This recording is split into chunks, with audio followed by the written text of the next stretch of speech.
લોભમાં પાપ શિષ્ટ પુરુષના લક્ષણ, અજ્ઞાનના દોષ તથા દમની પ્રશંસા.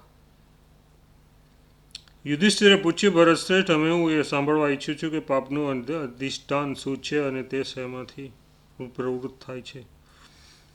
તે શેનાથી પ્રવૃત્ત થાય છે? ભીષ્મજી બોલ્યા, મહારાજન સાંભળો, લોભ એક બહુ મોટો ગ્રાહ એટલે કે મગજ છે અને લોભથી જ પાપમાં પ્રવૃત્ત થાય છે. લોભથી જ પાપ, અધર્મ અને દુઃખનો જન્મ થાય છે તથા જેમાં ફસાઈને મનુષ્યો પાપી બને છે. તે કપટનું મૂળ પણ લોભ જ છે. લોભથી જ કામ, ક્રોધ, મોહ, માયા, અભિમાન અને અનમ્રતાની ઉત્પત્તિ થાય છે. લોભથી જ અક્ષમા, નિર્લજ્જતા, સ્ત્રીનાશ, ધર્મક્ષય, ચિંતા અને અપકીર્તિનો જન્મ થાય છે તથા લોભથી જ કુપણતા અને અત્યંત તૃષ્ણા, વિકર્મોમાં પ્રવૃત્તિ, કુળાભિમાન, રૂપ અને ઐશ્વર્યનો મદ, બધા જ પ્રાણીઓનો દ્રોહ, બધાનો તિરસ્કાર, બધાના પ્રત્યે અવિશ્વાસ અને બધાના પ્રત્યે નિષ્ઠુરતા વગેરે દોષોનો પ્રાદુર્ભાવ થાય છે. બીજાના ધનને ચોરી લેવું, બીજાની વહુ બેટીઓનું શીલ ચારિત્ર નષ્ટ કરવું, વાણી અને મનની ચંચળતા, નિંદામાં રુચિ, કામ અને સ્વાદેન્દ્રિયની પ્રબળતા, મિથ્યા ભાષણની દુર્નિવાર પ્રવૃત્તિ, બીજાની નફરત કરવી અને બડાઈ મારવી, મત્સરતા અને ન કરવા યોગ્ય કામો કરી બેસવું, આ બધા જ દુર્ગુણોનું કારણ પણ લોભ જ છે. મનુષ્ય વૃદ્ધ થઈ જાય છે તો પણ લોભ ઓછો થતો નથી. જે રીતે અનેક નદીઓના જળને પોતાનામાં સમાવીને પણ સમુદ્રની પૂર્તિ થતી નથી, એ જ પ્રમાણે ગમે તેટલું ધન અને ભોગ પદાર્થો મળી જાય તો પણ લોભનું પેટ ભરાતું નથી.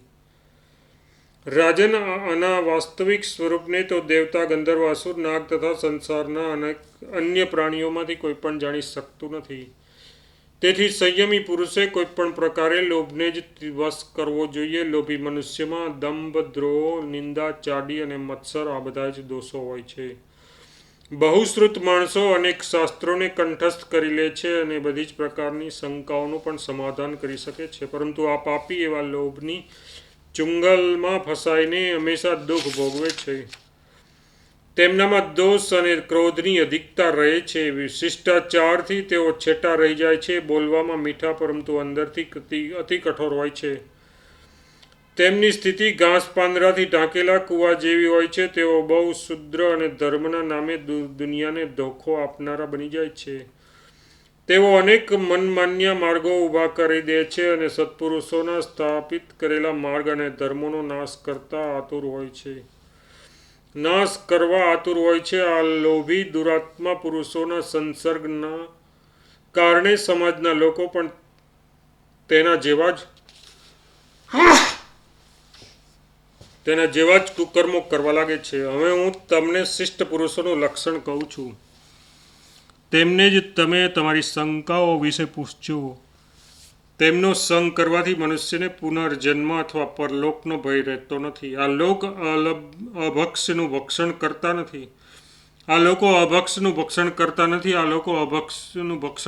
નથી. પ્રિય અપ્રિયને સમાન સમજે છે. તેઓ શિષ્ટાચાર અને ઇન્દ્રિય સંયમ પ્રિય લાગે છે. તેઓ સુખ દુઃખમાં સમ હોય છે. સત્ય જ તેમનું પરમ લક્ષ્ય હોય છે. આ લોકો આપે છે પરંતુ પોતે લેતા નથી. સ્વભાવના બહુ દયાળુ તથા પિતરો, દેવતાઓ અને અતિથિઓના સેવક હોય છે તથા પરહિત માટે હંમેશા તત્પર હોય છે. તેઓ સૌનો ઉપકાર કરનારા, બધા જ પ્રકારના ધર્મોનું પાલન કરનારા, બીજા માટે સર્વસ્વ ન્યોછાવર કરનારા અને ઘણા વીર હોય છે. તેમને કોઈ પોતાના નિશ્ચયથી ડગાવી શકતું નથી તથા તેમના આચરણમાં અને પૂર્વે થઈ ગયેલા સત્પુરુષોના આચરણમાં કોઈ ભેદ જોવા મળતો નથી. એઓ કોઈને રંજાડનારા, ચંચળ અને ક્રૂર હોતા નથી. હંમેશા સન્માર્ગમાં સ્થિર રહે છે. સત્પુરુષોએ હંમેશા તેમનો સંગ કરવો જોઈએ. એમનામાં અહિંસાની પ્રધાનતા હોય છે. કામક્રોધનો અભાવ હોય છે. મમતા, અહંકાર પણ જોવા મળતા નથી. સદાચાર અને મર્યાદાનું પાલન કરનારા હોય છે. તમે તેમની સેવા કરજો અને શંકા હોય તે એમને જ પૂછજો. રાજન, તેમનો ધર્મ ધન કે યશ પ્રાપ્ત કરવા માટે નથી હોતો. તેઓ શરીરની આવશ્યક ક્રિયાઓની જેમ તેને પણ પોતાનું અનિવાર્ય કર્તવ્ય માને છે. તેમનામાં ભય, ક્રોધ, ચપળતા અને શોકનો અભાવ હોય છે. તેઓ ધર્મઢોંગી નથી હોતા અને ધર્મ પાલનમાં તેમનો કોઈ સ્વાર્થ પણ છુપાયેલો હોતો નથી. તેઓ લોભ, મોહ છોડીને સત્ય, સદાચારનું પાલન કરે છે. આવા પુરુષો સાથે તમે સદા પ્રેમ રાખજો. એઓ સર્વદા સત્ય ગુણમાં સ્થિર અને સમદર્શી હોય છે. એમની દૃષ્ટિમાં લાભ, હાનિ, સુખ, દુઃખ, પ્રિય, અપ્રિય અને જીવન મરણમાં પણ કોઈ ભેદ હોતો નથી. તેઓ દ્રઢ પરાક્રમી, ઉન્નતિશીલ તથા સાત્વિક માર્ગનું અનુસરણ કરનારા હોય છે. તમે પોતાની ઇન્દ્રિયોને જીતીને બહુ સાવધાનીપૂર્વક તે ધર્મપ્રિય અને દિવ્ય ગુણોથી સંપન્ન મહાનુભાવોની સેવા કરજો. તેઓ બધા જ અત્યંત ગુણવાન હોય છે. બીજા લોકો તો માત્ર વાતો કરનારા હોય છે. યુધિષ્ઠિરે કહ્યું, तात તમે બધા અનર્થોના આધારભૂત લોભનું તો વર્ણન કર્યું. હવે હું અજ્ઞાનનું યથાર્થ સ્વરૂપ જાણવા ઈચ્છું છું. ભીષ્મજીએ કહ્યું, જે મનુષ્ય અજ્ઞાનવશ પાપ કરે છે અને તેનાથી થનારા પોતાના જ નુકસાનને સમજતો નથી તથા સાધુ પુરુષોનો દ્વેષ કરે છે, તેની સંસારમાં નિંદા થાય છે. અજ્ઞાનથી જ જીવ નરકમાં પડે છે. અજ્ઞાનથી જ તેની દુર્દશા થાય છે તથા અજ્ઞાનથી જ તે દુઃખી થાય છે અને આપત્તિમાં ફસાય છે. રાગ, દ્વેષ, મોહ, હર્ષ, શોક, અભિમાન, કામ, ક્રોધ, દર્પ, તંદ્રા, આળસ, ઈચ્છા, સંતાપ, મત્સર તથા પાપ, આ બધાનું કારણ અજ્ઞાન છે. રાજન, અજ્ઞાન અને લોભ એ બેય એક જ છે, કેમ કે તેમનું એક સરખું પરિણામ આવે છે. એક સરખી બુરાઈ પેદા થાય છે. લોભથી જ અજ્ઞાન પ્રગટ થાય છે અને લોભના વધવાથી અજ્ઞાન પણ વધે છે. જ્યાં સુધી લોભ રહે છે ત્યાં સુધી અજ્ઞાન પણ રહે છે અને લોભના ક્ષયથી અજ્ઞાનનો પણ ક્ષય થઈ જાય છે. અજ્ઞાન અને લોભને કારણે જીવને નાના પ્રકારની યોનિઓમાં ભટકવું પડે છે. અજ્ઞાનથી લોભ અને લોભથી અજ્ઞાન આ પ્રમાણે તેમની ઉત્પત્તિ એકબીજાને આશ્રિત છે. લોભથી જ તમામ દોષો જન્મે છે. તેથી લોભનો પરિત્યાગ કરી દેવો જોઈએ. જનક, યુવાનાશ્વ, વૃષાદર્ભી, પ્રસેનજીત તથા બીજા અનેક રાજાઓએ લોભનો ત્યાગ કરીને જ દિવ્યલોક પ્રાપ્ત કર્યા હતા. યુધિષ્ઠિર, તમે આ લોભનો ત્યાગ કરો. તેનાથી તમને આ લોક અને પરલોક સુખ મળશે. યુધિષ્ઠિરે પૂછ્યું, પિતામહ, સંસારમાં શ્રેયનું પ્રતિપાદન કરનારા અનેક દર્શન એટલે કે મત છે, પરંતુ તમે જેને શ્રેય માનો છો, જે આ લોક અને પરલોકમાં પણ કલ્યાણપ્રદ હોય તે જ મને જણાવો. ધર્મનો માર્ગ બહુ વિકટ છે. એની અનેક શાખાઓ એટલે કે ફાંટા છે. એમાંથી કયો ધર્મ સર્વોત્તમ છે?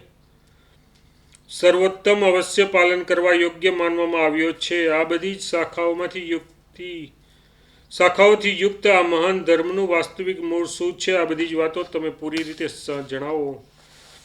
ભીષ્મજીએ કહ્યું, યુધિષ્ઠિર, જે ઉપાયથી તમને શ્રેય એટલે કે કલ્યાણ પ્રાપ્ત થશે તે કહું છું, સાંભળો. જેમ અમૃતપાનથી પૂર્ણ તૃપ્તિ થઈ જાય છે, તે જ પ્રમાણે આ જ્ઞાન પ્રાપ્ત કરીને તમે તૃપ્ત થઈ જશો. ધર્મના ઘણા વિધાન છે, જેમનું મહર્ષિઓએ પોતપોતાના જ્ઞાન પ્રમાણે વર્ણન કર્યું છે. આ બધાનો આધાર છે દમ,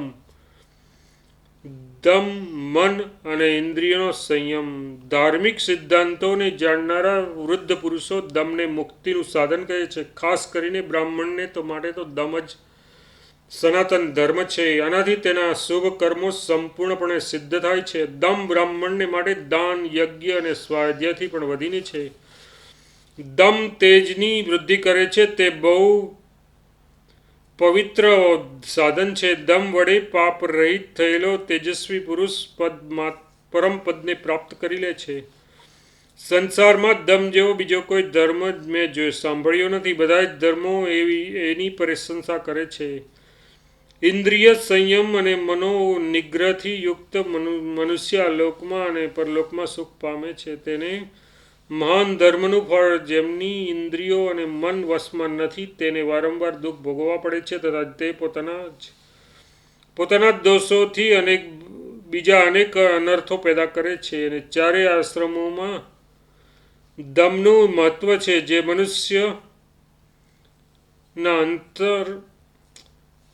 જે મનુષ્યના અંતઃકરણમાં દમ એટલે કે સંયમનો ઉદય થયો છે તેમના લક્ષણ કહું છું. ક્ષમા, ધીરજ, અહિંસા, સમતા, સત્ય, સરળતા, ઇન્દ્રિય નિગ્રહ, દક્ષતા, કોમળતા, લજ્જા, સ્થિરતા, ઉદારતા, અક્રોધ, સંતોષ, પ્રિય બોલવું, કોઈને પણ કષ્ટ ન આપવું અને બીજાના દોષ ન જોવા. આ બધા જ ગુણો જેમનામાં ઉપલબ્ધ હોય તે પુરુષમાં સંયમનો ઉદય સમજવો જોઈએ. તેઓ ગુરુ પૂજનનો આદર અને બધા જ પ્રાણીઓ પર દયા કરે છે. ગુરુજનોનો આદર અને બધા જ પ્રાણીઓ પર દયા કરે છે.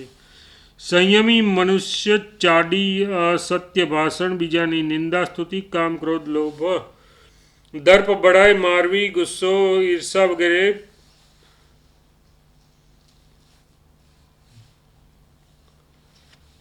બીજાની નિંદા, સ્તુતિ, કામ, ક્રોધ, લોભ, દર્પ, બડાઈ મારવી, ગુસ્સો, ઈર્ષા વગેરે બીજાનું અપમાન આ ગુણોનું કદી સેવન કરતો નથી. સંયમી મનુષ્યની ક્યારેય નિંદા થતી નથી. હું તારો છું અને તું મારો. મારામાં તેમનો સ્નેહ છે.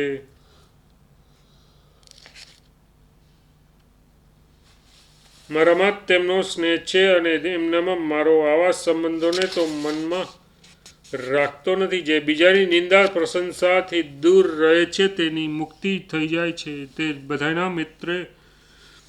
બધાના પ્રત્યે મિત્રતાનો ભાવ રાખે છે અને સુશીલ છે. જેનું મન નાના પ્રકારની આસક્તિઓથી મુક્ત છે અને મૃત્યુ પછી મહાન ફળની પ્રાપ્તિ થાય છે. તેને મૃત્યુ પછી મહાન ફળની પ્રાપ્તિ થાય છે. પવિત્ર, સદાચારી, સુશીલ, પ્રસન્નચિત્ત અને આત્મા જ્ઞાની વિદ્વાન આ સંસારમાં સન્માન અને પરલોકમાં સદગતિ પામે છે. આ જગતમાં જે માત્ર કલ્યાણકારી કર્મો છે તે કે જેમના સદગતિ પ્રાપ્ત કરે છે. આ જગતમાં જે માત્ર કલ્યાણકારી કર્મો છે કે જેમનું સત્પુરુષોએ આચરણ કર્યું છે એ જ જ્ઞાની મુનિનો માર્ગ છે. તે સ્વભાવે જ તેમનું આચરણ કરે છે. તેમને ત્યાગતો નથી. જ્ઞાન સંપન્ન જીતેન્દ્રિય પુરુષ ઘર છોડીને વનમાં જઈને એકાંત સ્થાનમાં રહે અને શરીર છૂટવાના સમયની પ્રતિજ્ઞા કરીને નિર્બંધ વિચરતો રહે. આવો જ્ઞાની બ્રહ્મ સ્વરૂપ થઈ જાય છે. જેને સ્વયં કોઈ પ્રાણીઓથી ભય નથી તથા જેનાથી બીજા પ્રાણીઓને પણ ભય નથી. તેઓ દેહાભિમાન રહિત પરમાત્મા નિર્ભય થઈને વિચરે છે. બધા જ પ્રાણીઓમાં સમભાવ રાખીને બધાને પ્રેમ ભાવે અભયદાન આપતો વિચરે છે. જેમ આકાશમાં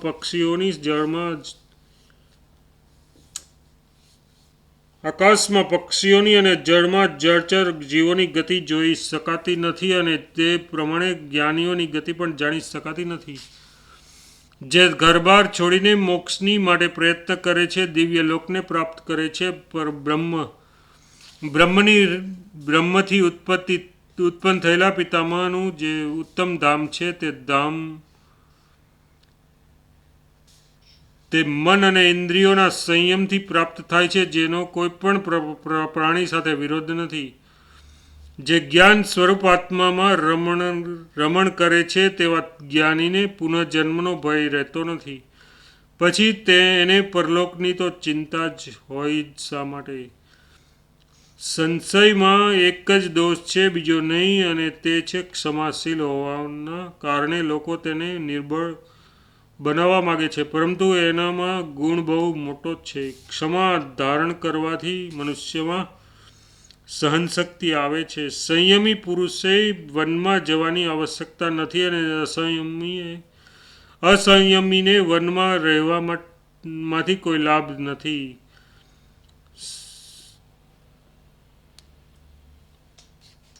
સંયમી પુરુષ જ્યાં વસે છે ત્યાં જ વન છે, તે જ આશ્રમ છે. વૈશંપાયનજી કહે છે, ભીષ્મજીની આ વાત સાંભળીને યુધિષ્ઠિર આનંદમગ્ન થઈ ગયા, જાણે અમૃતપાન કરીને તૃપ્ત થઈ ગયા હોય તેઓ. ધર્માત્માઓમાં શ્રેષ્ઠ ભીમજી તેઓ ધર્માત્માઓમાં શ્રેષ્ઠ ભીષ્મજીને ફરી વારંવાર પ્રશ્ન કરવા લાગ્યા ત્યારે ભીષ્મજીએ પ્રસન્ન થઈને તેમની પ્રશ્નોનું સમાધાન કરવાનો આરંભ કર્યો.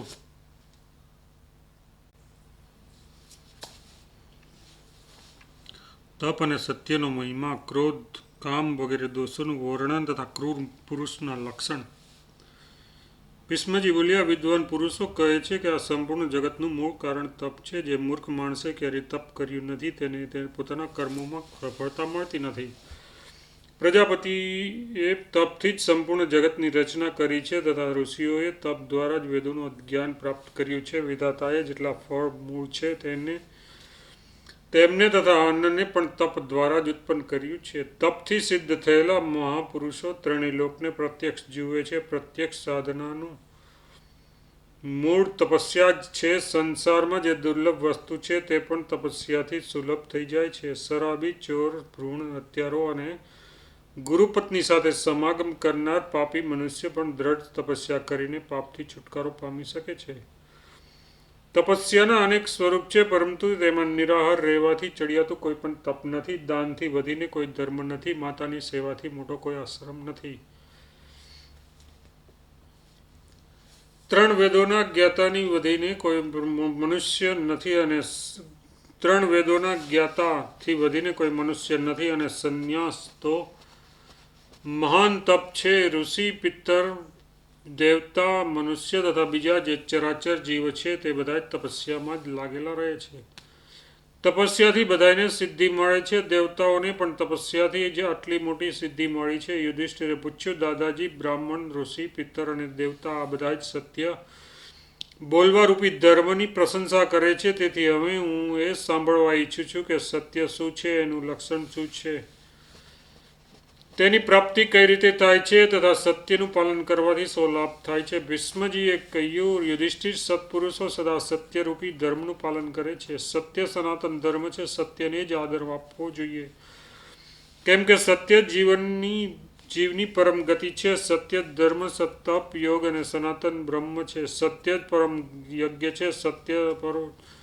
સત્ય પર જ બધું સ્થિર છે. હવે હું તમને ક્રમશઃ સત્યના આચાર, લક્ષણો તથા તેની પ્રાપ્તિનો ઉપાય બતાવું છું. સાંભળો બધા જ લોકમાં સત્યના એ સિવાય 13 ભેદ માનવામાં આવ્યા છે. સત્ય, સમતા, દમ, મત્સરતાનો અભાવ, ક્ષમા, લજ્જા, તિતિક્ષા, સહનશીલતા, બીજાના દોષ ન જોવા, ત્યાગ, ધ્યાન, આર્યતા એટલે કે શ્રેષ્ઠ આચરણ, ધૈર્ય, અહિંસા અને દયા આ બધા જ સત્યના સ્વરૂપ છે. નિત્ય, અવિનાશી અને અવિકારી થવું એ જ સત્યનું લક્ષણ છે. કોઈનો પણ વિરોધ ન કરવો અને યોગ કરવો એને યોગ કહે છે અને આનાથી જ સત્યની પ્રાપ્તિ થાય છે. રાગ, દ્વેષ તથા કામ, ક્રોધને મિટાવીને પોતાનામાં, પોતાના પ્રિય મિત્રમાં તથા શત્રુમાં પણ સમભાવ રાખવો એ ક્ષમતા છે. કોઈ બીજાની વસ્તુની ઈચ્છા ન રાખવી, સદા ગંભીરતા અને ધીરજ રાખવી તથા નિર્ભય અને મનના વિકારો દૂર કરવા આ બધા દમ એટલે કે મન અને ઇન્દ્રિયોનો સંયમના લક્ષણ છે.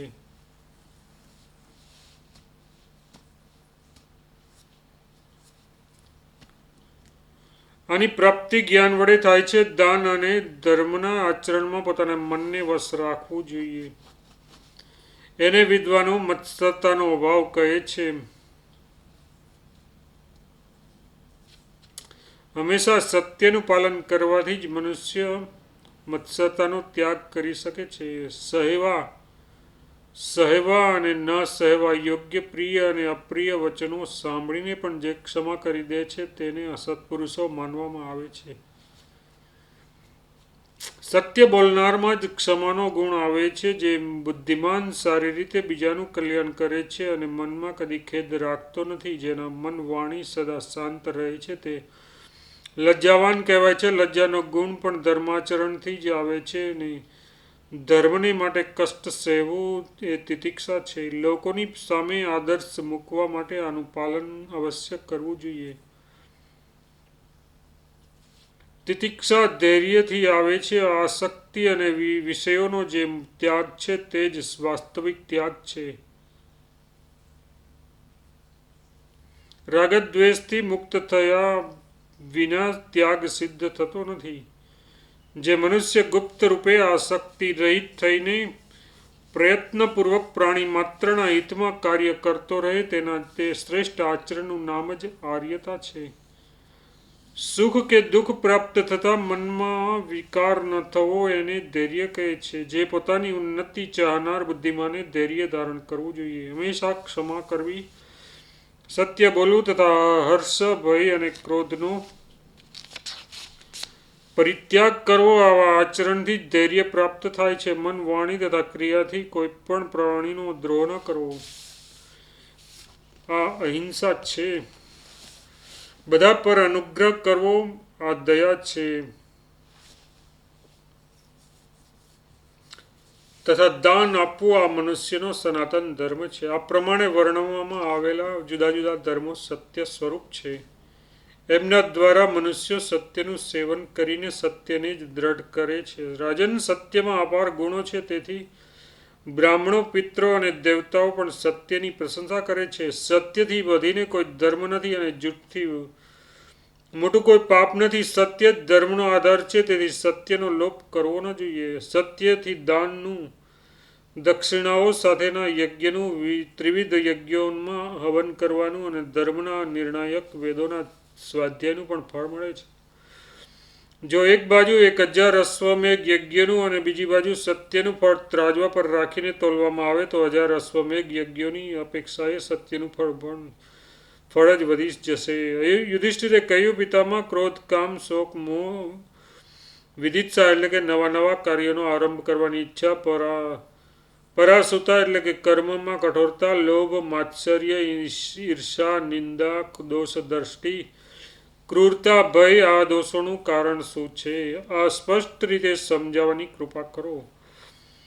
ભીષ્મજીએ કહ્યું, યુધિષ્ઠિર, તમારા કહેલા 13 દોષ મનુષ્યના અત્યંત પ્રબળ શત્રુ છે. એ મનુષ્યને ચારે બાજુથી ઘેરી લે છે. જે મનુષ્ય સાવધાન નથી તેને આ શત્રુઓ વધારે પીડા આપે છે. મનુષ્યને જોતા જ આ બધા જ વરુની જેમ તેના પર તૂટી પડે છે અને બળજબરીથી તેનો નાશ કરી નાખે છે. દોષોથી જ બધાને દુઃખ પ્રાપ્ત થાય છે અને તમામ પાપ કર્મોના પ્રેરક પણ એ જ છે. એ બધા જ સાથી ઉત્પન્ન થાય છે. તેમનો પોષણ ક્યાંથી મળે છે અને નષ્ટ કઈ રીતે થાય છે, આ બધી જ વાતો કહી રહ્યો છું. સર્વપ્રથમ ક્રોધની ઉત્પત્તિ કહું છું. એકાગ્રતાથી સાંભળો. ક્રોધ લોભથી પેદા થાય છે અને બીજાના દોષ જોવાથી તેમાં વૃદ્ધિ થાય છે. ક્ષમા તેની વૃદ્ધિને રોકે છે અને ધીરે ધીરે તેનાથી જ નષ્ટ પણ થઈ જાય છે. કામની ઉત્પત્તિ સંકલ્પથી થાય છે. સેવન કરવાથી તે વધે છે અને આસક્તિ છોડીને સેવન કરવાનું છોડી દેવાથી તરત જ નષ્ટ થઈ જાય છે. બીજાના દોષ જોવાનું નામ છે અસૂયા. એ ક્રોધ, લોભથી ઉત્પન્ન થાય છે. બધા જ પ્રાણીઓ પર દયા, મનમાં વૈરાગ્ય તથા આત્મતત્વનું જ્ઞાન થતાં તે નષ્ટ થઈ જાય છે. મોહનું કારણ અજ્ઞાન છે. તે પાપ કરવાથી વધે છે અને મહાત્માઓના સત્સંગથી દૂર થઈ જાય છે. જ્યારે મનુષ્ય આત્મજ્ઞાનથી વિપરીત શાસ્ત્રોનું અવલોકન કરે છે ત્યારે તેમને સ્વર્ગાદિક કામનાઓથી નવા નવા કર્મો આરંભ કરવાની ઈચ્છા થાય છે. પરંતુ તત્વજ્ઞાન થઈ જતાં તેની નિવૃત્તિ થઈ જાય છે. જેના પર પ્રેમ હોય તેના વિયોગથી દુઃખી થાય છે. પરંતુ જ્યારે માણસને એવી પ્રતીતિ થઈ જાય છે કે શોક વ્યર્થ છે, એનાથી કોઈ લાભ નથી, તો તરત જ શાંતિ મળે છે. પરાસુતા એટલે કે કઠોર કર્મો કરવામાં પ્રવૃત્ત થવાનું કારણ ક્રોધ, લોભ અને અભ્યાસ છે. પ્રાણી માત્ર પર દયા અને વૈરાગ્યથી તેની નિવૃત્તિ થાય છે. સત્યનો ત્યાગ અને દુષ્ટોનો સંગ કરવાથી માત્સર્ય નામનો દોષ પેદા થાય છે. તથા સત્પુરુષોની સેવાથી તે નિવૃત્ત થાય છે. પોતાનું ઉત્તમ કુળ, વિશેષ જાણકારી અને ઐશ્વર્ય એટલે કે સત્તાના અભિમાનથી મદ સવાર થઈ જાય છે. પરંતુ એમની વાસ્તવિકતા સમજાઈ જતાં તે ઉતરી જાય છે. મનમાં કામના અને બીજાની ઉન્નતિ જોઈને માણસને ઈર્ષા થાય છે.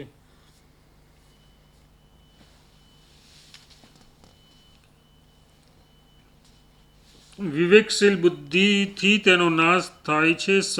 સમાજમાં ભ્રષ્ટ થયેલા નીચ પુરુષોના દ્વેષપૂર્ણ તથા અપ્રામાણિક વચનો સાંભળીને ભ્રમ પેદા થઈ જતા નિંદા કરવાની આદત પડી જાય છે. પરંતુ સારા માણસોના વ્યવહારો પર દ્રષ્ટિ નાખવાથી તે નષ્ટ થઈ જાય છે. જે લોકો પોતાની બુરાઈ કરનારા બળવાન લોકો સાથે બદલો લેવામાં અસમર્થ હોય છે, તેમના હૃદયમાં અસૂયા એટલે કે દોસ્ત દ્રષ્ટિ નામનો પ્રબળ દોષ પેદા થાય છે. પરંતુ દયાભાવ જાગૃત થતાં તેની નિવૃત્તિ થઈ જાય છે.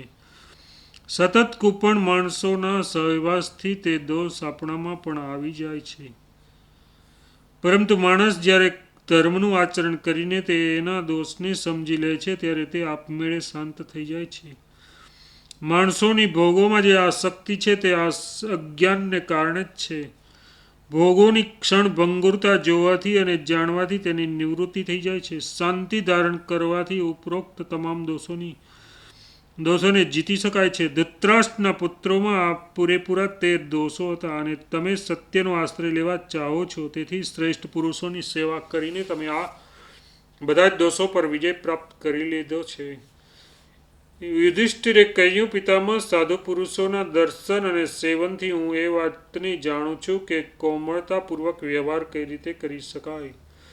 પરંતુ ક્રૂર માણસો અને તેમના કર્મોનું મને લગી રહી જ્ઞાન નથી. ક્રૂર માણસ આ લોક અને પરલોકમાં પણ શોકના અગ્નિથી બળ્યા કરે છે. તેથી તમે મને ક્રૂર મનુષ્યનો પરિચય આપો. ભીષ્મજીએ કહ્યું, રાજન, ક્રૂર મનુષ્યના મનમાં બહુ નિંદિત ઈચ્છાઓ હોય છે. તેની હિંસામય કર્મોમાં રુચિ હોય છે. સ્વયં તો બીજાની નિંદા કરે છે અને બીજા લોકો તેની નિંદા કરે છે. જો તેની ઈચ્છા પ્રમાણે કામ ન થયું તો તે પોતાને વંચિત સમજે છે.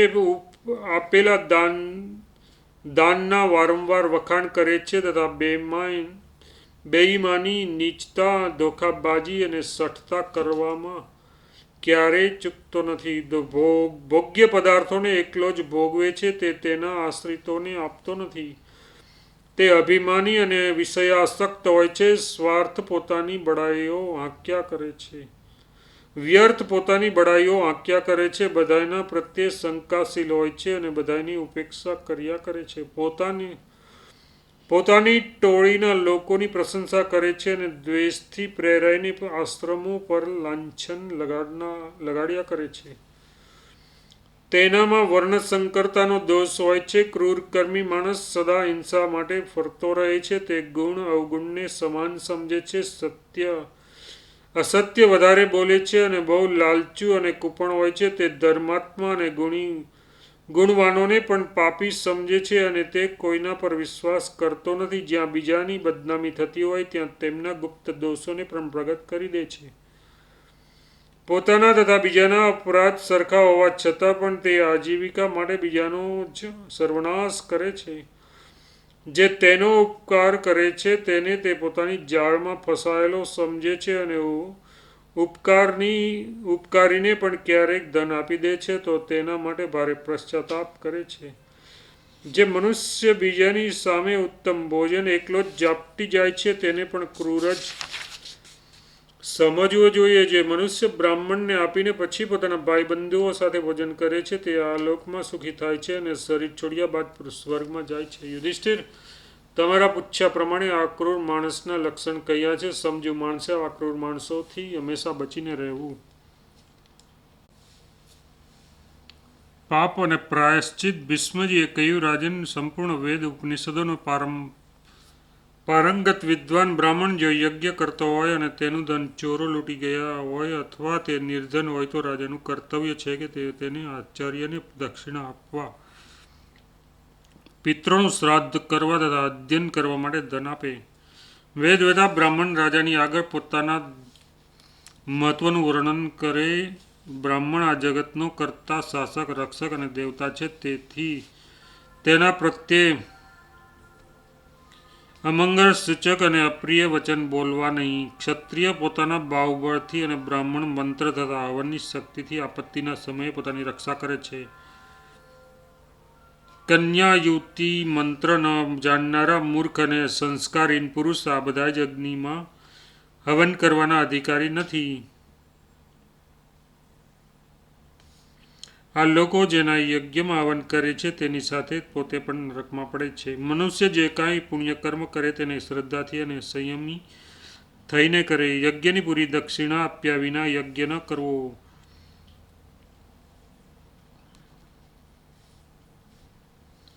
દક્ષિણા વિનાનો યજ્ઞ પ્રજા અને પશુઓનો નાશ કરે છે તથા સ્વર્ગ પ્રાપ્તિમાં બાધા ઊભી કરે છે. એટલું જ નહીં, તે ઇન્દ્રિયો, યશ તથા આયુષ્યને પણ ક્ષીણ કરે છે. જો બ્રાહ્મણ રજસ્વલા સ્ત્રી સાથે સમાગમ કરે છે, જેમણે ઘરમાં અગ્નિ સ્થાપિત કર્યો નથી તથા જેઓ વેદવિધિથી હવન કરતા નથી, તે બધા જ પાપી છે. જે ગામમાં બધાએ એક જ કૂવાનું પાણી પીતા હોય ત્યાં 12 વર્ષ રહેવાથી તથા શુદ્ર જાતિની સ્ત્રી સાથે લગ્ન કરવાથી બ્રાહ્મણ પણ શુદ્ર થઈ જાય છે. જો બ્રાહ્મણ એક દિવસ પણ કોઈ નીચ માણસની સેવા કરે અથવા તેની સાથે એક સ્થાન પર રહે અથવા એક આસને બેસવાથી જે પાપ લાગે છે અને તેને દૂર કરવા માટે તેણે 3 વર્ષ સુધી વ્રતનું પાલન કરીને પૃથ્વી પર ભ્રમણ કરવું જોઈએ. મસ્કરીમાં પત્ની સાથે લગ્ન પ્રસંગે ગુરુના હિતાર્થે તથા પોતાની પ્રાણ રક્ષા માટે જૂઠું બોલે તો તેમાં દોષ નથી. આ 5 સ્થાનો પર અસત્ય બોલવાથી પાપ લાગતું નથી. નીચ વર્ણના મનુષ્ય પાસે પણ જો ઉત્તમ વિદ્યા હોય તો તેને શ્રદ્ધાપૂર્વક ગ્રહણ કરવી જોઈએ. સોનું અપવિત્ર સ્થાનમાં પડ્યું હોય તો તેને હિચકાયા વિના લઈ લેવું જોઈએ. વિષના સ્થાન પરથી પર જો અમૃત મળે તો તેને પી લેવું જોઈએ. ગાય અને બ્રાહ્મણનો હિત, વર્ણ સંકરતાનું નિવારણ તથા પોતાની રક્ષા કરવા માટે વૈશ્ય પણ હથિયાર ઉપાડી શકે છે. મદિરાપાન, બ્રહ્મ હત્યા તથા ગુરુપત્ની ગમન આ મહાપાપોનું કોઈ પ્રાયશ્ચિત જ નથી. કોઈ પણ ઉપાયે પોતાના પ્રાણોનો અંત આણી દીધા બાદ જ તેમનાથી છુટકારો મળે છે. આવો જ શાસ્ત્રોનો અભિપ્રાય છે. બીજાનું સોનું પડાવી લેવું, ચોરી કરવી અને બ્રાહ્મણોનું ધન છીનવી લેવું આ મહાન પાપ છે. શરાબ પીવાથી, અજાણી સ્ત્રી સાથે સમાગમ કરવાથી, પતિતોના સંપર્કમાં રહેવાથી તથા બ્રાહ્મણેતર હોવા છતાં બ્રાહ્મણે પત્ની સાથે સમાગમ કરવાથી મનુષ્ય તરત જ પતિત થઈ જાય છે. પતિતની સાથે રહીને તેનો યજ્ઞ કરાવવાથી, તેને ભણાવવાથી અથવા તેના ઘરના પુત્ર અથવા પુત્રીના લગ્ન કરાવી દેવાથી મનુષ્ય 1 વર્ષમાં પતિત થઈ જાય છે. ઉપરોક્ત પાપો સિવાય બીજા જો પાપ છે તેમનું પ્રાયશ્ચિત જણાવેલું છે તે પ્રમાણે પ્રાયશ્ચિત કરીને પછી પાપની આદત છોડી દેવી જોઈએ. પહેલા કહ્યું તે પ્રમાણે શરાબી, બ્રહ્મહત્યારો અને ગુરુપત્નીગામી એ 3 પાપીઓના મૃત્યુ પછી તેમનો અગ્નિ સંસ્કાર કર્યા વિના જ કુટુંબીઓએ તેની ધન સંપત્તિ પર કબજો કરી લેવો જોઈએ. એમાં કોઈ બીજો વિચાર કરવાની જરૂર નથી. પોતાના મંત્રી કે ગુરુ હોય તો પણ જો તે પતિત થઈ જાય તો ધાર્મિક રાજાએ પોતાના ધર્મ પ્રમાણે જ તેમનો પરિત્યાગ કરી દેવો જોઈએ અને પોતે પોતાની શુદ્ધિ માટે પ્રાયશ્ચિત કરવું જોઈએ. જ્યાં સુધી તેઓ પ્રાયશ્ચિત કરીને શુદ્ધ ન થઈ જાય ત્યાં સુધી તેમની સાથે કોઈ પણ પ્રકારનો વ્યવહાર કરવો ઉચિત નથી. પાપી મનુષ્ય ધર્મનું આચરણ અને તપ કરીને જ પોતાના પાપોને નષ્ટ કરી શકે છે. ચોરને આ ચોર છે એવું કહેવા માત્રથી જ ચોરના જેટલું પાપ લાગે છે અને જે ચોર નથી તેને ચોર કહી દેવાથી મનુષ્યને ચોર કરતાં 2 ગણું પાપ લાગે છે. કુમારી કન્યા જ્યારે પોતાની ઈચ્છાથી ચારિત્ર ભ્રષ્ટ થાય છે તો તેને બ્રહ્મહત્યાનું 3 ભાગનું પાપ લાગે છે અને તેના ચારિત્રને ભ્રષ્ટ કરનાર પુરુષને બાકીનું 2 ભાગનું પાપ લાગે છે.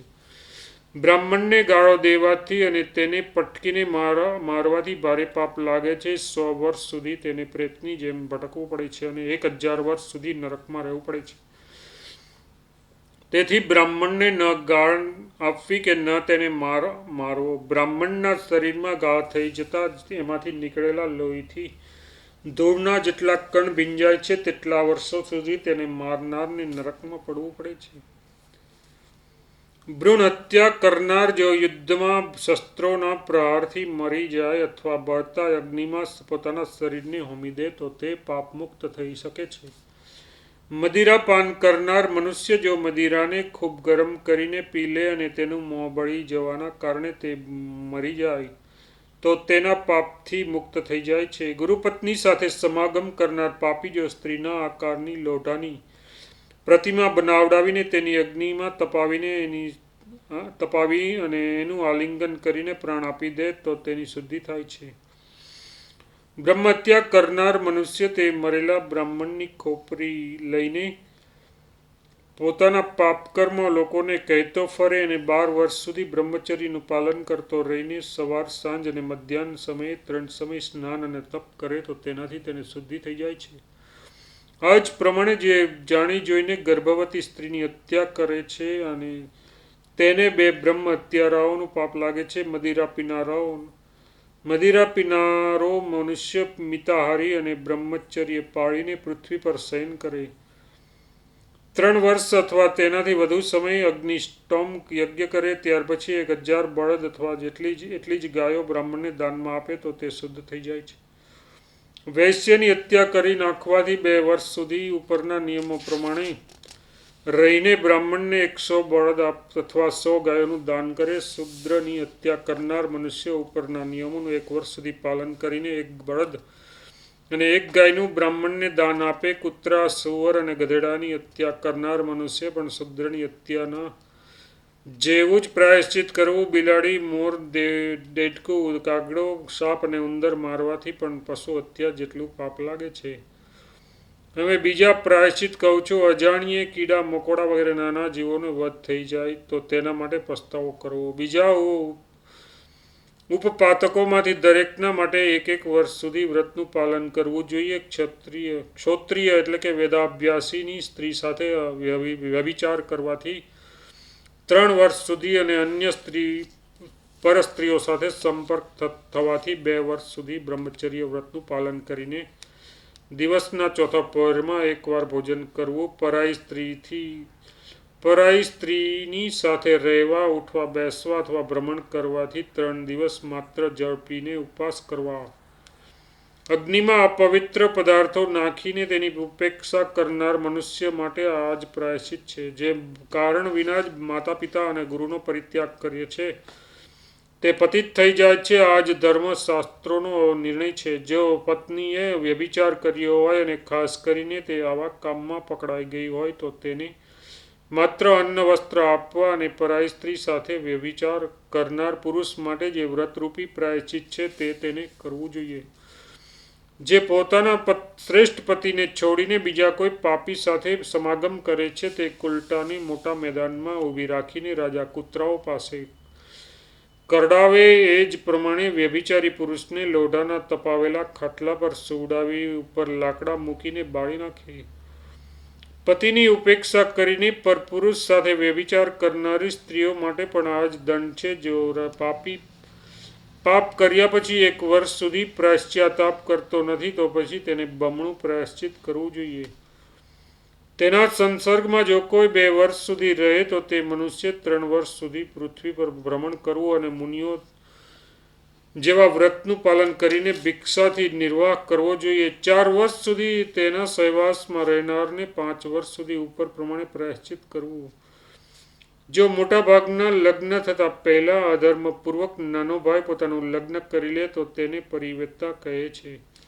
અવિવાહિત ભાઈને પરિવત કહે છે અને તે સ્ત્રી પરિવેદા છે. આ ત્રણેય પતિત છે. આ ત્રણેય જુદા જુદા પોતાની શુદ્ધિ માટે 1 મહિના સુધી ચાંદ્રાયણ અથવા કુચ્છ વ્રત કરવું જોઈએ. અથવા લગ્ન કરનાર નાનો ભાઈ તેની પત્નીને મોટા ભાઈ પાસે લઈ જઈને પુત્રવધુ તરીકે તેને સમર્પિત કરે અને મોટા ભાઈની આજ્ઞાથી પુનઃ તેનો સ્વીકાર કરે તો તે બંને ભાઈ અને તે પત્ની પણ ધર્મ પ્રમાણે પાપથી છૂટી જાય છે. મનુષ્ય માટે આ પ્રમાણે પ્રાયશ્ચિતનું ઉત્તમ વિધાન છે. તે જેઓ દાન કરવા સમર્થ હોય તેમના માટે દાનની પણ વિધિ છે. શ્રદ્ધાળુ પુરુષ માટે 1 ગૌદાનનું જ પ્રાયશ્ચિત કરવાનું કહ્યું છે. આ પ્રમાણે મેં આ સનાતન પ્રાયશ્ચિતનું વર્ણન કર્યું.